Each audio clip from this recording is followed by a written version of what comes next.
I'm in Hartsville, South Carolina, speaking with Dan Hill, and you are the director of Kalmia Gardens. I am indeed. I'm glad you're here.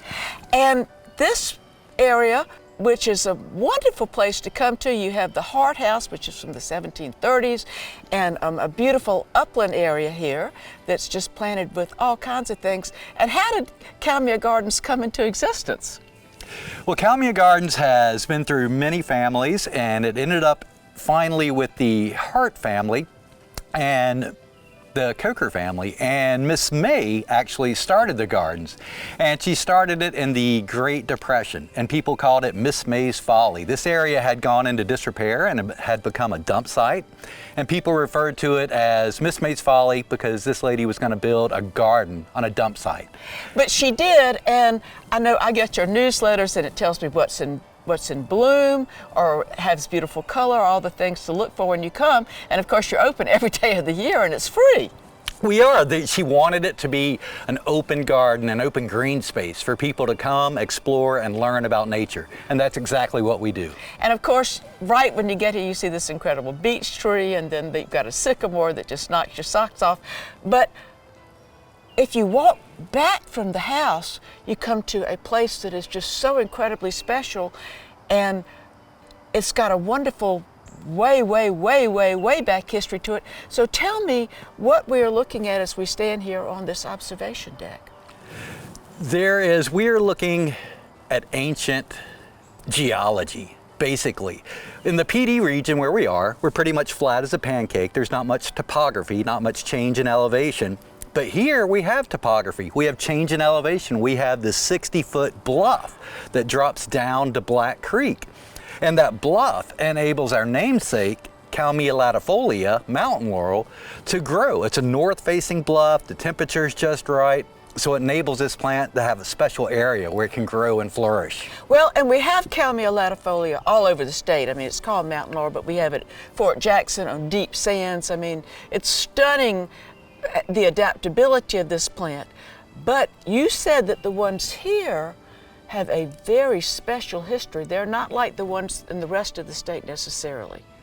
These are an old group of mountain laurel. So when you travel to the far end of the gardens, basically you've become a botanical time traveler. You're traveling back in time at how thousands of years back in time at how southeastern forests used to look.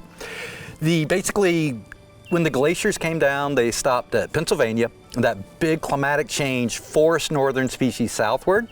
Thousands of years elapsed. Glaciers retreat, northern species retreat back to where they came, except for ones that had a special niche, a special spot. And this is that spot. So we have mountain laurel, we have Galax, and we have witch hazel at the far end of the garden, and all those are what you would expect to find in the mountains. They're what you call glacial remnants. Glacial remnants, absolutely. It's just stunning, isn't it? You can be a botanical time traveler here at Kalmia Gardens. And so we have, as you look out, I see incredible white oaks. You said there's almost a line of them as you start this journey down towards the creek. On the edge of our bluff that drops down to the Black Creek floodplain, if you were to look straight down on the gardens, you would almost see a straight line of white oaks. And I think that's fascinating because in nature, nature doesn't like straight lines, really. So to see that is really, really interesting. What other plants are interesting that we are going to encounter as we make our way down? Well, we have multiple habitats here because we have different elevations, and we are in the upper surface. We're really a winter garden. We have lots of camellias blooming, and it's just absolutely gorgeous in the winter. Lots of flowers on the upper surface, which is more of a formal garden. And then as you go down the bluff, you start entering a beech habitat. We have lots of magnolias, a couple of different species of magnolias. Mountain laurel, of course, horse sugar. So it's really a diverse habitat that supports a lot of our neotropical migrants, a lot of our bird population. So you can hear today just a plethora of birds species singing.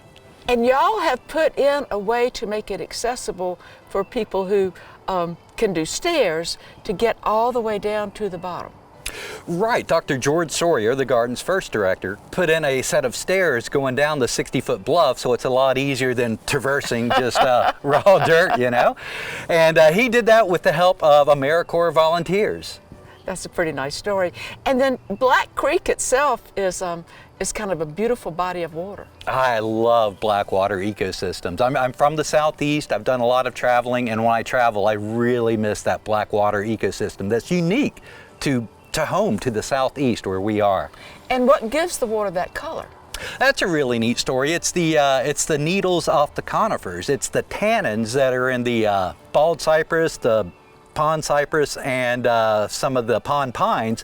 When they fall into the water and decompose, it releases the tannins, and that tans the water. The same thing happens with tea. That's why tea is the color that it is. And when you get to the bottom, if you want to, that provides the only access to a very important area, a heritage preserve. Exactly. We are the gateway to the Seegers-McKinnon Heritage Preserve, and both properties together are as large as Central Park in New York. Gosh. So it's a giant green space. Yes, it is. And I think there are even some other plants that are of interest to those who are botanical seekers. There are some really unique plants over on the Heritage Preserve, and one of my favorites is Atlantic white cedar. There's a nice stand of Atlantic white cedar left over there. And that's an unusual member of that family because it likes sandy, kind of damp soils. It does. It does have a unique habitat that you typically find it in. Yep. So I just think it's a wonderful time to come and see all the things. There's always something in bloom, but the mountain laurel I was particularly interested in talking about. The flower itself is just fascinating. It's a little fused petal. They are gorgeous, and the stamens are tucked in. Yeah. And I love it because it's like a spring-loaded trap for pollinators, so to speak. When they land on it, the stamen will fling out and tap them on the back to ensure that the insect gets pollination on it. And when I was little, we had some property in the country on deep sands, and there are mountain laurels that grew there as well. Neat.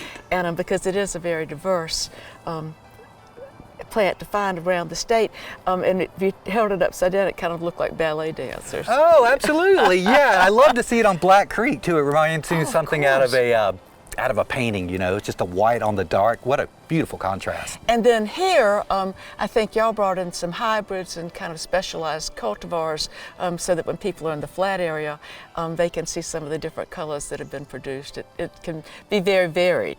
It can be. Yep, in our upper surface and in our parking lot, there are some really unique ones with some really pretty splashes of red and some deep colors in them. People are always trying to improve on the natives, but I just think the regular mountain laurel, as we're going to see here, is one of the loveliest features of South Carolina, and a larger area as these are, because as you said, they came down ahead of the glaciers. What a wonderful story. Thank you so much. I love it. Thank you for being here.